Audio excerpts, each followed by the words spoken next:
TIFU. I think I've rented a haunted apartment. Please help. I don't usually believe in supernatural stuff. I'm not religious, and I've always thought ghosts were just stories people told to explain weird noises in old houses. That was before I moved into the flat on Melbury Road. It was cheap, which should have been my first red flag. West London doesn't do cheap unless something's wrong. But I was between jobs, desperate, and the landlord didn't ask many questions. The flat was small but clean, with high ceilings and creaky wooden floors. Old, but charming in a way.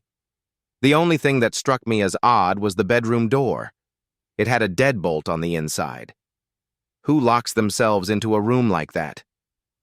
The first few nights were fine. Cold, but fine.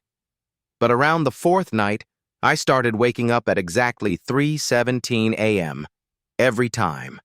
No noise, no nightmares, just awake. I checked the heating, blamed it on stress, but I couldn't shake the feeling that I wasn't alone, like someone had just left the room. Then the small things started. My phone would be on the floor when I left it charging on the nightstand. The kettle would be warm, though I hadn't used it. Once I found the front door unlocked in the morning. I live alone. I never forget to lock it. I started keeping the bedroom door bolted at night. I felt stupid doing it, but safer somehow.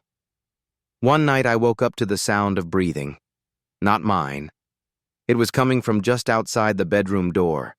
Slow, heavy breathing, the kind you can feel in your chest. I froze.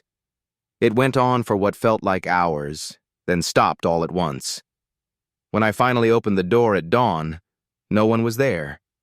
But the hallway carpet was damp, like someone barefoot had been standing there. I asked the landlord about the flat's history. He got quiet, then said, "It's an old building. People imagine things." I pressed him, and finally he told me the last tenant was an older man who kept to himself. He'd died in the flat, in the bedroom. They didn't find the body for almost 2 weeks. He was a bit paranoid, the landlord added. Used to lock himself in at night. That night, I didn't bolt the door. I wanted to believe it was all in my head. At 3:17 a.m., the door creaked open on its own. I stared into the hallway and felt the cold rush in. I could see my breath. There was someone standing there. He didn't move, just watched me. Pale, sunken face, wet footprints trailing behind him. He lifted one hand and pointed at the bed, at my spot. "And I swear to you," he said, "you're in my place." I moved out the next morning, left everything behind. When I told my friends, they just said I'd been under a lot of stress. Maybe they're right, but I still wake up at 3:17, and sometimes I feel something breathing at my bedroom door.